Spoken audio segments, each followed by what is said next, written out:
오늘의 사연 시작합니다. 시아버지가 충격적인 제안을 하네요.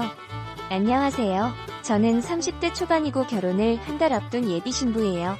얘랑은 30대 중반이고요. 평범한 직장에 다녀요.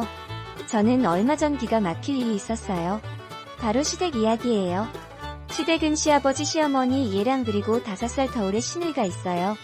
얘랑과 시누이는 시아버지를 싫어합니다. 시아버지가 가정에 소홀했다더군요. 전에 얘랑에게 들은 이야기인데요.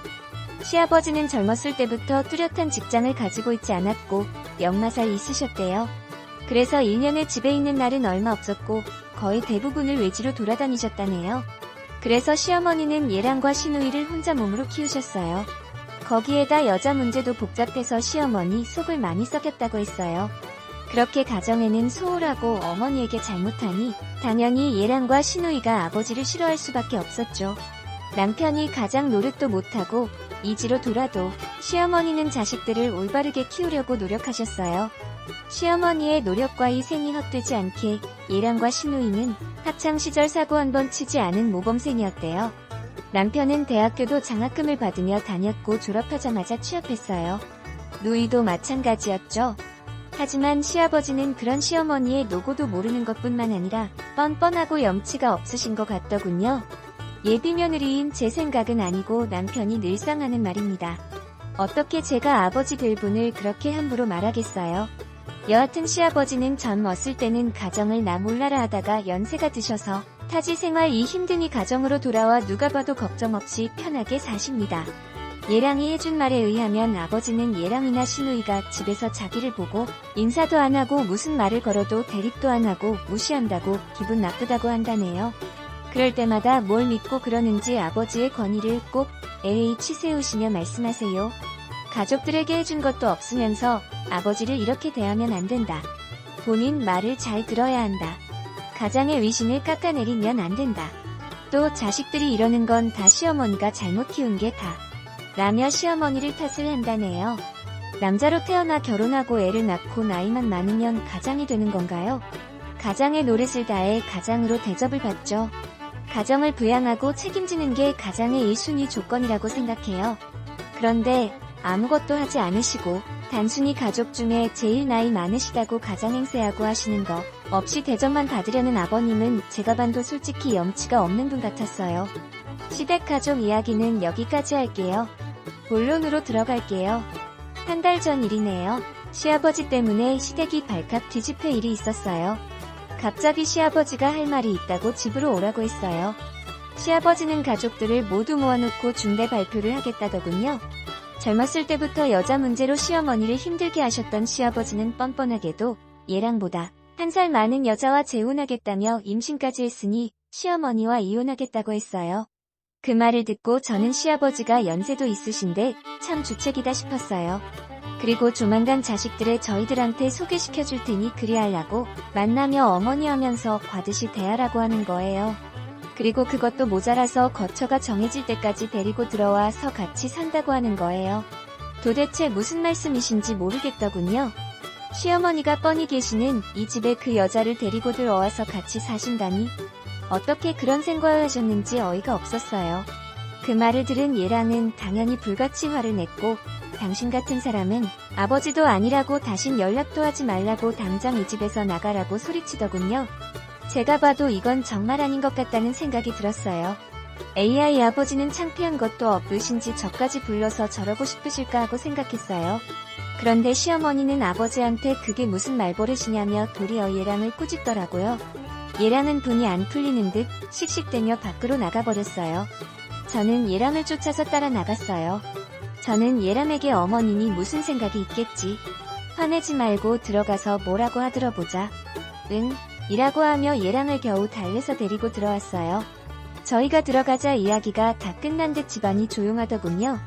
시아버지는 집에 들어온 얘랑을 보고 싸가지 없이 아버지한테 대든다며 혀를 차시더니 집을 나가셨어요. 어머님은 할 말이 있으니 저희 보고 자리에 앉으라고 했어요. 어머님은 아버지가 여기에서 사는 건 그렇고 따로 집을 구해서 나가기로 했다고 말씀하더군요. 집을 구하는 돈은 아마 AI 어머니가 해주려나 보더군요. 얘랑은 그런 사람한테 무슨 돈을 해주느냐고 했어요. 시어머니는 그래도 아버지인데 그렇게 함부로 대하면 안 된다고 했어요. 그 말을 들은 얘랑은 나는 그렇게 못하겠으니 알아서 하시라고 하며 나가버렸어요. 저는 시어머니께 죄송하다고 말을 하고 얘랑을 따라 나갔어요. 얘랑은 어머님을 위하는 천하에 없는 효자 아들인데 오죽하면 저리 화를 낼까 생각했죠. 제가 아무리 생각을 해봐도 이번 일은 어머님이 잘못 처신하시는 것 같았어요. 어떻게 본인 남편한테 임신한 다른 여자가 있다고 하는데 그렇게 태어나실 수 있는지 모르겠더군요. 거기다 돈까지 주면서 집까지 구해준다고 하는 건 정말 지나치지 않은가요? 그리고 어머님 말씀하시는 걸 들어보면 이혼도 하지 않으실 것 같다고요. 어머님을 그렇게 생각하면 안 되지만 솔직히 바보 같아 보였어요. 그렇게 어머님은 집을 구해주셨고 시아버지는 그 여자와 같이 살게 됐습니다. 그렇게 그 일은 일단락되며 마무리되는 듯 했어요. 하지만 큰일은 지금부터예요. 며칠 전 AI 아버지가 우리 회사 앞으로 오셨어요. 마침 점심시간이어서 회사 앞 커피숍에서 만나봐요. 그런데 시아버지가 만나서 한 말은 정말 기가 막혀서 머리가 멍해졌고 아무 말도 할 수 없었어요. 시아버지가 찾아와서 저에게 한 말은 저희가 결혼하려고 잡이 놓은 결혼식장을 본인이 쓰겠다는 거예요. 시아버지는 태어 처음으로 사랑하는 사람을 만났다며 본인은 결혼식을 안 하고 살아도 되지만 너희들 새어머니는 특히 새어머니를 강조하더군요. 여하튼 새어머니는 결혼이 처음이라며 아무래도 배가 더 불러오기 전에 결혼식을 올려야겠다고 하더라고요. 거기에다 신혼여행까지 가겠다네요. 참나 어이가 없었어요. 이게 무슨 말도 안 되는 이야기인지 당최 모르겠더라고요. 저는 그래도 며느리라서 최대한 정중하게 거절하려고 했어요. 이렇게 하시는 거 아버님 혼자만의 생각 아닌가요? 어머님이 아버님 이러는 거 아세요? 만약 어머님이 아시면 어떻게 알려고 하세요? 어머님이 절대 허락 안 하실 거예요. 라고 했어요. 그랬더니 시아버지는 당연히 너희 시어머니도 알고 있고 허락했다. 너만 오케이 하면 된다. 그렇게 할 거지? 이러는 거예요. 그래서 저는 이미 청첩장을 다 돌려서 친척들이나 부모님, 지인분들이 다 아시는데 그럴 수는 없다고 했어요. 시아버지는 어머님도 허락한 걸 제가 생각해보지도 않고 단칼에 거절했다고 화를 내더군요. 어른들이 어련히 잘 생각해보고 꺼낸 이야기를 어린 내가 안 된다고 할 줄 몰랐다고 하는 거예요. 그래서 저는 아버님 그러면 시장을 따로 알아봐서 하시면 되잖아요 라고 했어요. 그랬더니 나중에는 너희 새어머니가 점점 배불러 오는데 예약하고 또 그 기간을 어떻게 기다리냐고 하네요. 그리고 임신한 너희 새어머니가 당연히 너희보다 빨리 결혼해야 되는 거 아니냐고 말도 안 되는 이야기를 하시더군요. 저는 그럼 제가 최대한 빨리 되는 곳을 알아봐서 저희보다 빨리 하실 수 있게 해드린다고 했어요. 그랬더니 말끝마다 토를 단다며 화를 버럭시며 가버리네요. 시아버지는 저도 바보인 줄 아시나봐요. 시아버지가 돈이 없어서 이미 계산 끝난 우리 결혼식장을 탐내는 것 뻔히 아는데 그것도 제가 모를까봐 저러시나 싶더군요. 그러나 저러나 AI 어머니도 알고 계신 내용이고 허락도 하셨다니 이거는 정말 아닌 것 같았어요. AI 어머니를 현명하고 올바르신 분이라 생각했는데 제가 잘못 생각했나봐요. 본인 남편이라서 바람까지 피우고 애까지 낳으려고 해도 넘어가는 건 제가 뭐라고 할 수 없는 부분이라고 쳐도 저는 그럼 무슨 죄가 있나요? 왜 저한테까지 희생을 강요하는지 무슨 권리로 그러시는지 모르겠더라고요. 다음날 저는 얘랑에게 말 안 하고 시어머니를 찾아갔어요. 밤새 각을 해봤지만 이해하려고 해봐도 도저히 납득이 안 가더라고요. 제 입장도 있는데 그리고 저희 친정을 얼마나 무시했으면 그러나 싶었어요. 청첩장도 다 돌려서 친척분들과 부모님 지인분들 다 아는데 시아버지 세장가 때문에 저희가 예약했던 결혼식장을 시아버지 하라고 양보해서 저희는 나중에 하기로 했다고 하면 엄마 아빠 입장이 뭐가 되겠어요. 솔직히 결혼을 미루는 이유가 아버지 세창가 때문이란 걸 말 못하겠죠. 다른 어떤 이유를 갖다 붙여서 미룬다고 해도 뒤에서 이 말 저 말 얼마나 많이 나올지 안만도 비디오인데 그걸 왜 제가 감당해야 하는지 인생에서 제일 행복해야 하는 제 결혼식에 제가 뭔 죄가 있다고 희생을 해야 하나요? 저는 시어머니와 이야기해보고 도저히 이야기가 안 통할 것 같으면 파혼할 생각으로 시어머니를 찾아갔어요. 그런데 시어머니가 제 이야기를 조용히 들으시더니 저보고 따라오라고 하시더군요. 어디 가시는 거냐고 여쭤봐도 가보면 안다고만 하시네요. 시어머니는 어느 빌라 현관문 앞에서 멈춰섰어요. 여기는 어디인가 또 누구네 집이가 궁금했어요. 벨을 눌렀고 현관문이 열렸어요. 시아버지가 문을 열고 나오셨어요.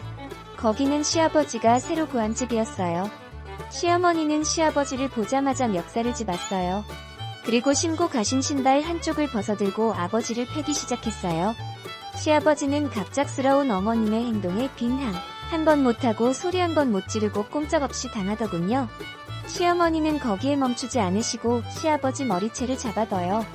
시아버지 머리카락이 한 움큼 빠지고 난 다음에야 시어머니는 손을 멈추셨어요.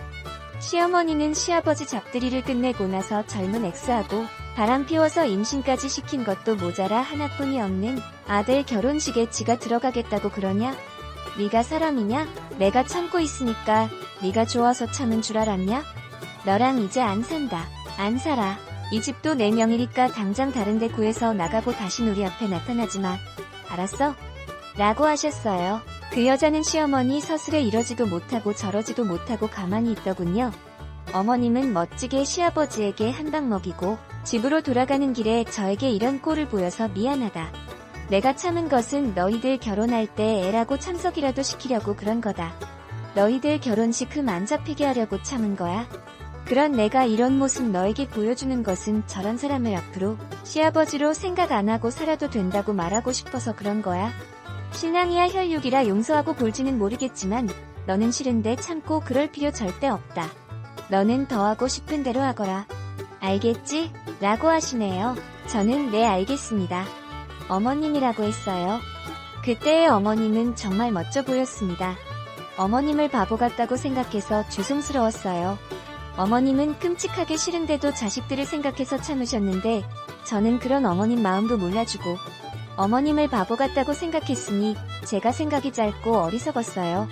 집으로 가는 내내 저도 어머님처럼 멋진 엄마가 되겠다고 다짐했어요. 후기 이야기입니다.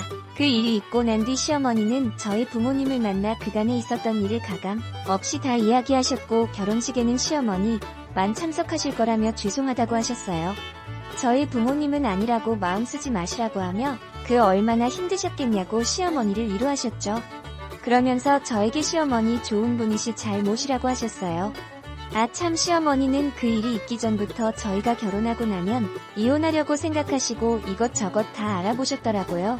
그래서 저희 결혼 후 이혼 소송과 상간녀 소송을 동시에 진행하려고 준비 다 해놓으셨더라고요. 역시 열리는 무시 못하겠네요. 빈틈이 없으셨어요.